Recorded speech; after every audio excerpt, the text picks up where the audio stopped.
S, வீடு, schools, hotels, store room இங்கெல்லாம் partition wall கட்டணும்னாலும் இப்போ பில்டிங் ஓனர்ஸோட first choice Renocon Rapid Wall Panels. 7வது 8வது கலை தான் அந்த ஆணி அடித்தல் பேர். இப்போ சம்மந்தப்பட்டவங்களுடைய வீட்டுக்கும் பக்கத்தில் ஏதேனும் பரமரமோ தென்னை மரமோ இல்லை வேறு மரங்கள் இருந்துச்சுன்னா அதில் கொண்டு சில வேலை மாடெல்லாம் பார்த்து அது முறைப்படி கொண்டு போய் ஆணி அரைஞ்சிடுவாங்க. அந்த ஆணி அரைஞ்ச 3-4 நாள் அந்த குடும்பத்தில் மிகப்பெரிய அவமானம் ஏற்படும். பொண்ணுங்க அவங்க அங்கே இருக்கிற பொண்ணுங்க யாரு கூடயாவது ஓடிடும், இல்லை ஏதாவது பிரச்சனையாகும், இல்லை கணவன் மனைவிக்குள்ள பிரச்சனை வரும், கருத்து வேறுபாடு, தூக்கு, சண்டை, வம்பு, வழக்கு இந்த மாதிரி இருக்கும். ஆனால் இவங்க அடித்த ஆணினால் அங்கே என்ன ஆகுதுன்னு கேட்டிங்கன்னா, அங்கே இருந்த ஆண்மகன் 16 வயசு பையன் அவன் திருநங்கையாக மாறும். கிளைண்ட் வந்து அழுகுறாங்க, என் சொத்து போச்சு, என் சுகம் போச்சு, என் குடும்பத்தையே வீணடிச்சிட்டாங்க, நான் ஒன்றுமே பண்ண முடியல, நிற்கதியே நிற்கிறேன், நான் பட்ட கஷ்டம் என் எதிரி படணும் அப்படின்னு சொல்கிறாங்க. ஏமா நீங்கள் தனியாக வைக்க தேவையில்லை, உங்கள் இருக்கிற செய்வனே திருப்பி விடும், அது யார் வச்சாங்களோ அங்கே போயிடும். அப்போ அவங்க அங்கே பாதிப்பு அடைவாங்க. செய்வினைகளோ இல்லை மாந்திரிக பிரச்சனைகளோ எல்லா பிரச்சனைக்குமே வந்து கோவில் வழிபாடு சில பரிகாரங்கள் பண்ணால் சரியாயிடும்னு சொல்கிறாங்கல்ல சார், அதெல்லாம் எந்த அளவுக்கு உண்மை, அது எப்படி பார்க்குறீங்க? மாந்திரிகங்கிறது நான் உங்களுக்கு சரி பண்ணி செஞ்சு கொடுக்குறது, தாந்திரிகங்கிறது நீங்களாக செஞ்சுக்கிறது. பாராகி, பிரத்யங்கரா, குலதெய்வம், கருப்பு, நீங்கள் அப்படி இல்லை எந்த தெய்வத்தையும் ஈஸியாக அப்படி அதுக்கிட்ட போய் நீங்கள் மன்றாடணும், விளக்கு போடுறது, என்ன இதிலேருந்து சரி பண்ணு அப்படின்னு சொல்கிறது, அது கொஞ்சம் கொஞ்சமாக கைவிடும். அது தாந்திரிக முறையில் கொஞ்சம் லேட்டாக, அவ்வளோதான். சில பேர் சொல்கிறாங்க ஒரு ஜானுக்கு மேலே வந்து விக்கிரக சிலைகளே இருக்கக்கூடாது அப்படின்னு. அப்போ அந்த கட்டத்தில் வந்து எப்படி சார் ஒரு உக்கிரமான தெய்வத்தை வச்சு வீட்டில் வழிபட முடியும்? ஒரு தவறான கருத்தை யாரை பரப்பியிருக்காங்க, ஒரு ஜானில் மட்டும்தான் வச்சு வழிபடணுங்கிறது மிகப்பெரிய தவறான கருத்து. நீங்கள் எப்படி வேணாலும் வச்சு வழிபடணும், சரிங்களா? கடவுளை வழிபடுறதுக்கு கட்டுப்பாடே கிடையாதுங்க, அதை முதல்ல நல்லா தெரிஞ்சுக்கணும். ஒருத்தருக்கு பிளாக் மேஜிக் இருக்கு, பாதிப்பு, அவன் நம்பாமல் இப்படி தான் இறந்து போகணும்னு விதி அமைப்பு இருந்தால் அதை யாராலையும் மாற்ற முடியாது. புரியுதா உங்களுக்கு? ஒருத்தருக்கு இடையில பிரச்சனை வந்து இதெல்லாம் சரியாகணும், இது ஒரு கர்மா, ஒரு விரைய செலவு, தண்ட செலவு அப்படின்னு இருந்தால் அது சரியாகும், சரிங்களா? இங்கே கடவுள் இல்லைன்னு ஒருவர் சொல்வானால் அதுவும் கடவுள் சரி. ஆதன் ஆன்மீகம் நேயர்களுக்கு ஷாம்லாவின் அன்பு கலந்த வணக்கங்கள். நம்ம ஆதன் ஆன்மீகத்தில் ஆன்மீகம் சம்மந்தப்பட்ட பல கேள்விகளுக்குமே தினம்தோறும் ஒவ்வொரு வகைகளில் பதில்களை பார்த்துக்கிட்டு இருக்கோம். அந்த வகையில் மாந்திரிகம் ரீதியாக நிறைய விஷயங்களை பகிர்ந்துக்கிட்டு இருக்கக்கூடிய பிரபல மாந்திரிகர் என்என் சந்திரகுமார் அவர்கள் இன்னைக்கு நம்மோடு இணைஞ்சிருக்கிறார். நிறைய விஷயங்களை கேட்டு தெரிஞ்சுக்க போகிறோம். வணக்கம் சார். வணக்கம்மா. எப்படி இருக்கீங்க? நல்லா இருக்கேன், நீங்கள் எப்படி? நானும் ரொம்ப நல்லா இருக்கேன் சார். மாந்திரிகம் அப்படிங்கிற பட்சத்தில் இப்போ வரைக்கும் நம்மளோட மக்களுக்கு வந்து ஒரு பிம்பம் இருக்குது சார், கெட்ட விஷயங்களுக்கு தான் மாந்திரிகம், நல்ல விஷயங்களுக்கு மாந்திரிகமே கிடையாது அப்படிங்கிறது. அது எவ்வளோத்துக்கு எவ்வளோ தப்புன்னு நீங்கள் நினைக்கிறீங்க சார்? நல்ல விஷயங்களுக்குமே வந்து மாந்திரிகம், இப்போ மணி அட்ராக்ஷன் அப்படிங்கிறதுக்குமே மாந்திரிகம் ரீதியாக மைகளையோ தகுடுகளையோ பயன்படுத்தலாம் அப்படின்னு நிறைய பேர் சொல்கிறாங்க. அது உங்களோட பார்வையில் எப்படி? அது சொல்கிறத வந்து கேட்குறது நல்லதுன்னு சொல்ல வரேன் நான், புரியுதா? இப்போ ஒருத்தர் வர்றாங்க, இப்போ முதல்ல எடுத்த உடனே மாந்திரிகர் ஆஃபீஸுக்கு யாரும் வந்துடுறதில்ல, அதை முதல்ல மக்களுக்கு நான் தெளிவுபடுத்துறேன். யாரும் ஒருத்தருக்கு பிரச்சனை வருது, பிரச்சனை வந்த உடனே டக்குன்னு சோதிடரையோ மாந்திரிகரையோ போய் பார்க்குறதா இல்லை. இப்போ தலை சுற்றுது, உட்காந்து எழுந்திரிக்க முடியல, ஒரு முதுகு தண்டுவடம் பிரச்சனை, இல்லை வேறு மாதிரி இருக்குது, அவங்க டாக்டரை தான் போய் பார்க்குறாங்க.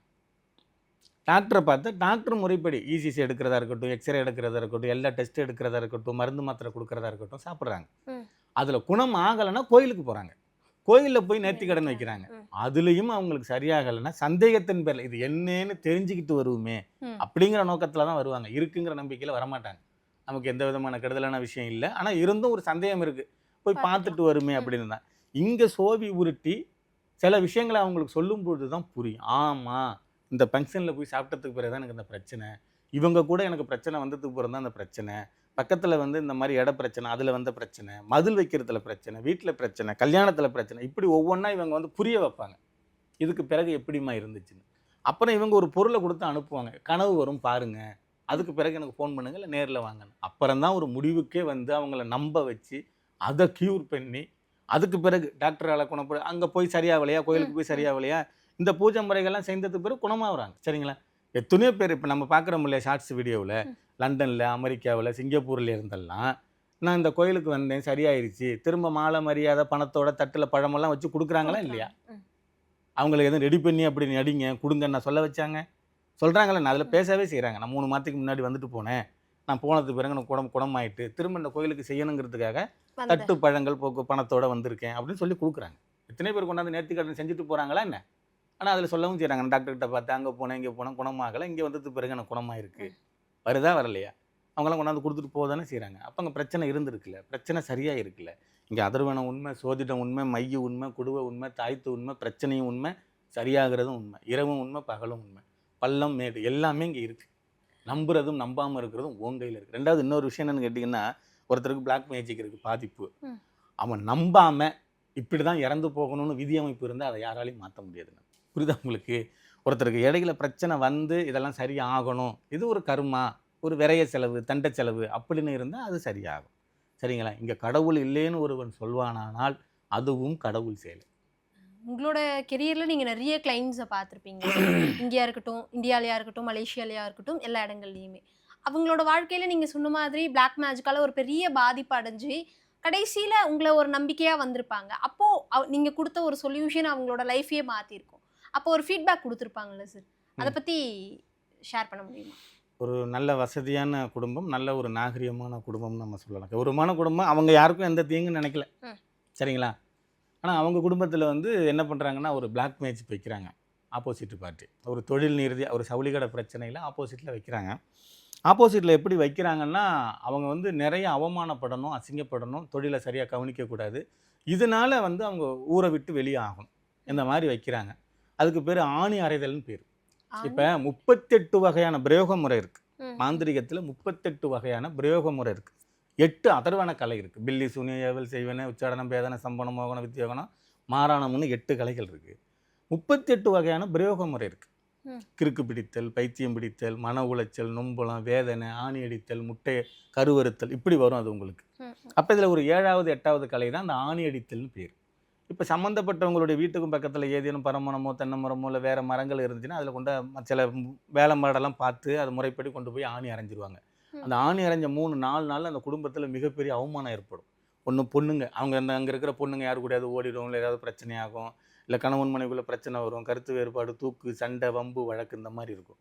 ஆனால் இவங்க அடித்த ஆணினால் அங்கே என்ன ஆகுதுன்னு கேட்டிங்கன்னா, அங்கே இருந்த ஆண்மகன் 16 வயசு பையன் அவன் திருநங்கையாக மாறுறான்.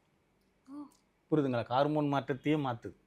இந்த ஆணி அடித்த ஒரு 4-5 நாளில் இந்த பையன் என்ன பண்ணுறான்னா, யாரும் இல்லாதப்போ வீட்டில் போய் அக்கா தங்கச்சி புடவை எடுத்து கட்டிக்கிறது, இல்லை அம்மா புடவை எடுத்து கட்டிக்கிறது, லிப்டிக் போட்டுக்கிறது, தன்னை பொண்ணை அலங்காரம் பண்ணி கண்ணாடியில் ரசிக்கிறது. அப்போ அங்கே வீட்டில் இருக்கிற கேமராவில் பதிவாகுது. இவங்க அதை பார்க்குறாங்க ஃபுட்டேஜில், என்ன இப்படி நடந்துக்கிட்டு இருக்கு அப்படின்னு சொல்லி. இதை என்ன பண்ணலாம், போகலாம் வரலான்னு கவுன்சிலிங் அப்படி இப்படி அடிக்க உதைக்க திருத்த போக அவன் கொஞ்சம் கூட துளி கூட மாறுறதா இல்லை. அது அவனாக பண்ணலை, அங்கே இருக்கிற பிளாக் மேஜிக் பண்ணுது. சரிங்களா? அப்போ நிறையா முயற்சிகள்லாம் பண்ணி பார்த்துட்டு என்னட்ட இறுதியாக கொண்டு வந்தாங்க. சாமி இந்த மாதிரி பிரச்சனை இருக்குது, என்ன பண்ணலாம் அப்படின்னு. அப்போ நம்ம ஆய்வு பண்ணும்போது நமக்கு அங்கே தெரிய வருது இந்த மாதிரி பிரச்சனை இருக்குதுன்னு சொல்லி. ஆனால் என்னுடைய விஷயத்தில் இந்த மாதிரி ஒரு கிளைண்ட்டை நான் இது வரைக்கும் அட்டன் பண்ணது இல்லை. பில்லி, சூனியம், ஏவல், வசியம், குடும்ப பிரச்சனை அப்படி இப்படி தான் நான் பார்த்துருக்கேன். இது ஒரு வித்தியாசமான கேஸாக இருக்குது. ஒரு திருமணம் அவன் அந்த பையனை வந்து ஆண் நிலைமைக்கு கொண்டு வரணும். அப்போ நான் குருஜிக்கு ஃபோன் பண்ணுறேன், ஐயா இந்த மாதிரி ஒரு விஷயம் இருக்குது, என்ன பண்ணலாம். அப்போ அவனுடைய ஃபோட்டோ பேரெல்லாம் அனுப்புங்கிறாரு. நான் அனுப்புனேன். அவரும் பார்த்துட்டு ஆமாம் இப்படி பிரச்சனை இருக்குது, 11 திருநங்கைகளை வர வச்சு அர்த்தநாத ஈஸ்வரர் பூஜை பண்ணுனா இதை கிளியர் பண்ணலாம். அவங்க வீட்டு சனி மூலையில் பனைமரத்தில் ஆணி அடிச்சிருக்கு, அதையும் பிடிங்கிட்டு இந்த மாதிரி பூஜை பண்ணினா ஒரு 15 நாளில் க்யூர் ஆகிடும் அப்படின்னாரு. அப்புறம் அந்த மாதிரி ஒரு 11 திருநங்கை கிட்ட போய் விளக்கம் சொல்லி புரிய வச்சு இந்த பையனை அதே மாதிரி பெண்ணாக மாற்றி சுற்றி கையடித்து சடங்கு பண்ணி சம்பிரதாய முறைப்படி எல்லாம் கிளியர் பண்ணி அப்புறம் அந்த கல்ப்பை எடுத்தோம். அப்புறம் அந்த ஆணி மற்ற விஷயங்கள் எல்லாத்தையும் கொண்டு போய் கடலில் போட்டு கிளியர் பண்ணோம். அவர் 15 நாளில் க்யூர் ஆகிடும் அப்படின்னா ஒரு 25 நாள் ஆயிடுச்சு. அப்புறம் சன்னஞ்சனமாக அந்த பையன் அப்படியே மீண்டு வந்தான். இப்போ நல்லா இருக்காங்க. இப்படி ஒரு விஷயத்தை நான் சந்தித்தேன், அதை சரி பண்ணணும், இப்படி ஒரு விஷயம் இருக்குது அப்படின்னு சொல்லி. அதுமாதிரி மாந்திரிகத்தில் பண்ண முடியாத விஷயம்னு ஒன்று இல்லவே இல்லை, பண்ண முடியும். இப்போது நீங்கள் சொன்ன விஷயங்களை புரிஞ்சது அப்படின்னா என்னென்னா, மாந்திரிகம் அப்படிங்கிறது கெட்டதுக்கு பயன்படுத்துறது மட்டும் கிடையாது, நிறைய விதத்தில் பண்ண. அதே அதாவது மாந்திரிகத்தில் தான் இப்படி பண்ணியிருக்காங்க, அதே மாந்திரிகத்தை நல்லதாலே பண்ண முடியும். சரிங்களா? கெடுதல் மட்டுமே எல்லாம் பண்ணிக்கிட்டே இருக்க முடியும்னு நினைக்காதீங்க. அதாவது 18 சித்தர்களால் கண்டுபிடிக்கப்பட்டது தான் இந்த கலைகள். அது சோதிடம், மாந்திரிகம், மருத்துவம், அது இது எல்லா விஷயங்களும் 18 சித்தர்களால் கண்டுபிடிக்கப்பட்டது தான். இது நல்லதுக்காக கண்டுபிடிக்கப்பட்ட ஒரு விஷயம் தான். இப்போ என்ன சொல்ல வரேன்னா, ஒருத்தன் கையில் கத்தி இருக்குது, இல்லை ஒரு பெண்ணுக்கிட்ட கத்தி இருக்குன்னு வச்சுங்களேன், அந்த கத்தியை வச்சு பழங்களும் நறுக்கலாம், காய்கறி நறுக்கலாம், காய் நறுக்கலாம், ஒருத்தனை குத்தியும் கொலை பண்ணலாம். கத்தி யார் கையில் இருக்குங்கிறத பொறுத்து தான் இருக்குது. சரிங்களா? காய்கறி அறுக்கிறதுக்கும் கத்தியை தான் பயன்படுத்துகிறோம், ஒருத்தரை கொலை பண்ணுறதுக்கும் கத்தியை தான் பயன்படும். அப்போ கத்தி கண்டுபிடிச்சவனை தப்புன்னு நம்ம சொல்ல முடியுமா? சொல்ல முடியாது. இல்லை, யார் கையில் இருக்குங்கிறத பொறுத்து தான் நம்ம. இப்போ இருக்கிற மாந்திரிகர் பூரா எல்லாம் தப்பு தான் பண்ணிக்கிட்டு இருக்காங்க நம்ம சொல்ல முடியாது. ஆனால் யாரோ ஒருத்தர் பண்ணுறாங்க. இப்போ நானாக இருந்தாலுமே இந்த பேசிக்கிட்டு இருக்கும்போது நான் என்ன சொல்லுவேன்னா, நான் முற்றிலும் நன்மை மட்டும்தான் செய்வேன், கெடுதல். அப்போ அந்த கெடுதல் செய்கிறது யார்? அப்படி ஒரு கேள்வி வரும்ல. ஆமா. எல்லா மாந்திரிகருமே நல்லது தான் செய்வேன், நான் யாருக்கும் கெடுதல் பண்ண மாட்டேன்னா அப்போ அந்த கெடுதல் செய்கிறவன் எங்கே இருக்கான்னு தெரியணும்ல. உண்டு, எல்லாரும் அந்த சூழ்நிலைக்கு தகுந்தாற் போல பண்ணிடுவாங்க, அவ்வளோதான். மாந்திரிகத்தில் நல்லதும் பண்ண முடியும், கெட்டதும் பண்ண முடியும். பெரும்பாலும் கெடுதலான வேலைகள் யாரோ அரிதாக பண்ணுற விஷயங்கள் இருக்காங்க. சரிங்களா? அப்போ எல்லாரும் நல்லது பண்ணுறவங்க உண்டு. நல்லது மட்டுமே எல்லாராலையும் பண்ணிக்கிட்டே இருக்க முடியாது. சில நேரங்களில் கெடுதல் பண்ணுற மாதிரி ஒரு சூழ்நிலை. ஒரு கிளைண்ட் வந்து அழுகுறாங்க, என் சொத்து போச்சு, என் சுகம் போச்சு, என் குடும்பத்தையே வீணடிச்சிட்டாங்க, நான் ஒன்றுமே பண்ண முடியல, நிற்கதியே நிற்கிறேன், நான் பட்ட கஷ்டம் என் எதிரி படணும் அப்படின்னு சொல்கிறாங்க. ஏமா நீங்கள் தனியாக வைக்க தேவையில்லை, உங்களுக்கு இருக்கிற செய்வனே திருப்பி விடும். சரிங்களா? அது யார் வச்சாங்களோ அங்கே போயிடும். அப்போ அவங்க அங்கே பாதிப்பு அடைவாங்க. புரியுதுங்களா? இதுக்கு பேர் செய் வினை தான். நம்ம நீ என்ன செஞ்சு அந்த வினையை, அவ்வளோதான். தினையை விதைச்சவன் தினையை இருக்க போகிறான், வினையை விதைச்சவன் வினையை இருக்க போகிறான், அவ்வளவுதான் விஷயம். சில பேர் அதெல்லாம் வேண்டாங்க, க்யூர் மட்டும் பண்ணி விடுங்க அப்படிம்பாங்க. சில பேர் திருப்பி விடுங்கம்பாங்க. அப்போ நம்ம புதுசாக அவங்களுக்கு போய் பண்ண தேவையில்லை. அவங்க என்ன பண்ணுனாங்களோ இங்கேருந்து ஆட்டம் திரும்ப அங்கே போயிடும். சரிங்களா? அப்போ அங்கே சில பாதிப்புகளை அவங்க சந்திக்க நேரிடும். ஆனால் இந்த மாதிரி செய்வினைகளோ இல்லை மாந்திரிக பிரச்சனைகளோ எல்லா பிரச்சனைக்குமே வந்து கோவில் வழிபாடு, சில பரிகாரங்கள் பண்ணால் சரியாயிடும்னு சொல்கிறாங்கல்ல சார், அதெல்லாம் எந்த அளவுக்கு உண்மை, அது எப்படி பார்க்குறீங்க? நான் அது தப்புன்னு நான் சொல்ல வரலை. இப்போ தாந்திரிகத்துக்கும் மாந்திரிகத்துக்கும் என்ன வித்தியாசம்னு கேட்டிங்கன்னா, மாந்திரிகங்கிறது நான் உங்களுக்கு சரி பண்ணி செஞ்சு கொடுக்குறது, தாந்திரிகங்கிறது நீங்களாக செஞ்சுக்கிறது. அதுதான் கோவில் வழிபாடு. இப்போ ஒரு மாந்திரிகரால் இப்போ ஒரு மாந்திரிக பிரச்சனையால் பாதிக்கப்பட்டிருக்காங்க, குடும்பத்தில் தொடர்ந்து பிரச்சனை இருக்குது. அவங்க ஒரு மாந்திரிகர்கிட்ட பூஜை பண்ணிக்கிற அளவுக்கு பணமோ வசதி வாய்ப்போ இல்லை. அவங்க என்ன பண்ணலாம்? வாராகியை இறுக்கி பிடிச்சி, பிரத்யங்கராவை இறுக்கி பிடிச்சிக்கலாம். மாந்திரிக பிரச்சனைகளுக்கு அந்த தெய்வங்கள் வாராகி, பிரத்யங்கரா, குலதெய்வம், கருப்பு, நீங்கள் அப்படி இல்லை எந்த தெய்வத்தையும் ஈஸியாக பிடிச்சிங்க. அதுக்கிட்ட போய் நீங்கள் மன்றாடணும், விளக்கு போடுறது, என்ன இதிலேருந்து சரி பண்ணு அப்படின்னு சொல்கிறது. அது கொஞ்சம் கொஞ்சமாக கீவிடும். அது தாந்திரிக முறையில் கொஞ்சம் லேட் ஆகும், அவ்வளோதான். மாந்திரிக முறைங்கிறது உடனே பள்ளி. இப்போ சக்கரவியாதி இருக்குது, இந்த சக்கரவியாதிக்கு வந்து நீங்கள் ஒரு டாக்டரை போய் பார்த்து மாத்திரை எடுத்துக்கிறதா இருந்தாலும் எடுத்துக்கலாம். அப்படி இல்லை வீட்டு வைத்திய முறைப்படி நீங்கள் பண்ணிக்கிறதா இருந்தாலும் பண்ணிக்கலாம். இவர்கிட்ட போகும்பொழுது உங்களுக்கு கொஞ்சம் சீக்கிரமாக அது ரெக்கவர் ஆகும், குறைஞ்சி வரும். நீங்கள் வீட்டு வைத்தியத்தில் ஆவாரம்பூவு, கொய்யாப்பழ தலையை போட்டு எரிச்சு குடிக்கிறது, பப்பாளி எரிச்சு குடிக்கிறது, இல்லை வேறு வேறு விஷயங்கள் பண்ணுறேன்னா அது ரிசல்ட் தரும், கொஞ்சம் லேட்டாகும், அவ்வளோதான் விஷயம். மற்றபடி ஒன்றும் இல்லை. சரிங்களா? இவங்க போன உடனே அளவிடுவாங்க, 300 இருக்கா 400 இருக்கான்னு பார்ப்பாங்க, உடனே இன்சுலின் போடுவாங்க, இல்லை ஹெவியான மாத்திரை கொடுப்பாங்க, வேற கொடுத்து அதை டக்குன்னு கீழே இறக்கி கொண்டு வந்துடுவாங்க. இவ்வளவு இருக்கக்கூடாதுங்க அப்படின்னு உடனே இறக்கிடுவாங்க. நீங்கள் 350 400 இருந்து வீட்டு வைத்தியம் பண்ணும்போது இறங்கும், ஆனால் லேட்டாகும். சரிதானே? ரெண்டுக்குமே தீர்வு இருக்குது. நீங்கள் மாந்திரிகரை பார்த்து பூஜை பண்ணினாலும் ரெக்கவர் ஆகிடுவீங்க. கோயிலில் போய் நீங்கள் விளக்கு போடுறது, இல்லை பரிகாரம் பண்ணுறது, அர்ச்சனை பண்ணுறது, அங்கேயே படுத்துருக்கிறது, சுற்றி வர்றது, அதுலேயும் சரியாகும். அதுக்கு இதுக்கு வேறுபாடு அவ்வளோ, நேரங்கள் தான் அதிகமாகும், வேறு ஒன்றும் இல்லை. எந்த தெய்வத்தாலையும் மாந்திரிகத்தை சரி பண்ண முடியாதுன்னு எப்படி சொல்ல முடியும்? நம்ம முடியும். தெய்வத்தை வச்சு தானே பண்ணுறாங்க இவங்க. இப்போ குட்டிச்சாத்தான், கைக்கருப்பு, வேதாளம், யக்ஷினி, மோகினி, ஜின்னு, இந்த மாதிரி தேவதைகளை வச்சு தான் நம்ம பண்ணுறோம். அதில் முருகப்பெருமானை வச்சு பண்ண முடியும், விநாயக பெருமானை வச்சு பண்ண முடியும். இப்போ உச்சிஷ்ட கணபதினு ஒருத்தர் இருக்கார், அவரால் பண்ண முடியாத விஷயம்னு ஒன்று இல்லவே இல்லை. தாந்திரிக கடவுள், 8வது அவதாரம், அவருடைய அவதாரமே வேறு மாதிரி இருக்கும், அருவருக்கத்தக்க இருக்கும். உச்சிஷ்டம்னா ஒரு அருவருக்கத்தக்க ஒரு பொருள். மாந்திரிகத்தில் ஒரு மிகப்பெரிய ஒரு அற்புதமான கடவுள் உச்சிஷ்ட கணபதி. அவரை வச்சு என்ன வேணாலும் பண்ணலாம், மாறானமே பண்ணலாம், பில்லி சூனியம் பண்ணலாம், ஏவல் பண்ணலாம். உச்சிஷ்ட கணபதி அப்படி ஒரு சக்தி வாய்ந்த ஒரு கணபதி இருக்கார். திருநெல்வேலியில் ஒரு தனி கோவில் இருக்குது, ராஜகோபுரத்தோட தனி கோவில் இருக்குது. நம்ம தமிழ்நாட்டுகளில் அரிது, அங்கேக்கு அங்கே மட்டும்தான் இருக்குது. மாந்திரிகத்தில் ரொம்ப அற்புதமான ஒரு கடவுள் உச்சிஷ்ட கணபதி. அப்புறம் ரத்த கணபதினு ஒருத்தர் இருக்கார். இவங்களை வச்செல்லாம் ரொம்ப வேறு வேலைங்கள்லாம் பார்க்கலாம். பில்லி சூனியம் பண்ணலாம், ஒரு கணவன் மனைவியை சேர்க்கலாம், தகாத உறவை பிரிக்கலாம், விபரீத ராஜயோகம், புதையல் யோகம், இப்படி நிறைய விஷயங்களை பண்ண முடியும். உச்சிஷ்ட கணபதியை வணங்குறவங்க வாழ்க்கையில் தோல்விங்கிறதே கிடையாது. அந்த மாதிரி வாராகி, பிரத்யங்கரா, அப்புறம் கைக்கருப்பு, வேதாளம், குட்டிச்சாத்தம், யக்ஷினி, மோகினி, தனாய யக்ஷினி, நிறைய பேர் இருக்காங்க. உங்களுக்கு என்ன தேவையோ நீங்கள் அதை எடுத்துக்கலாம். ஆனால் இப்போ நீங்கள் சொன்ன தெய்வங்கள் எல்லாமே உக்கிர தெய்வங்கள் தானே சார்? வீட்டில் வந்து சில பேர் சொல்கிறாங்க ஒரு ஜானுக்கு மேலே வந்து விக்கிரக சிலைகளே இருக்கக்கூடாது அப்படின்றாங்க. அப்போ அந்த கட்டத்தில் வந்து எப்படி சார் ஒரு உக்கிரமான தெய்வத்தை வச்சு வீட்டில் வழிபட முடியும்? இப்போ நீங்கள் அலோபதி கிட்ட போனீங்கன்னா அவர் என்ன சொல்லுவார்னு கேட்டிங்கன்னா, இங்கிலீஷ் மெடிசன் வந்து உடம்புக்கு ரொம்ப ஆபத்துங்க, சைடு எஃபெக்ட் உள்ளதுங்க, நீங்கள் அதிகமாக அதை எடுக்காதீங்க. அலோபதினா நம்ம மூலிகைகளை பயன்படுத்தி நம்ம சாப்பிட்றோம், அதில் பக்க விளைவு இல்லை அப்படின்னு நம்ம சொல்லுவார். புரியுதுங்களா உங்களுக்கு? அது வியாபார ரீதியாக சொல்கிறாங்களா, உண்மைத்தன்மை சொல்கிறாங்களா, அதில் என்ன இருக்குன்னு நமக்கு தெரியாது. இதே நீங்கள் இங்கிலீஷ் வைத்தியத்தில் பண்ணீங்க, அலோபதியிலலாம் எப்போங்க இது குணமாக வருது, நீங்கள் வேறு அதெல்லாம் பண்ண முடியாதுங்க, இதை சாப்பிடுங்க அப்படிம்பாங்க. அப்போ இங்கே கார்ப்பரேட் நிறுவனம் தான். புரியுதா உங்களுக்கு?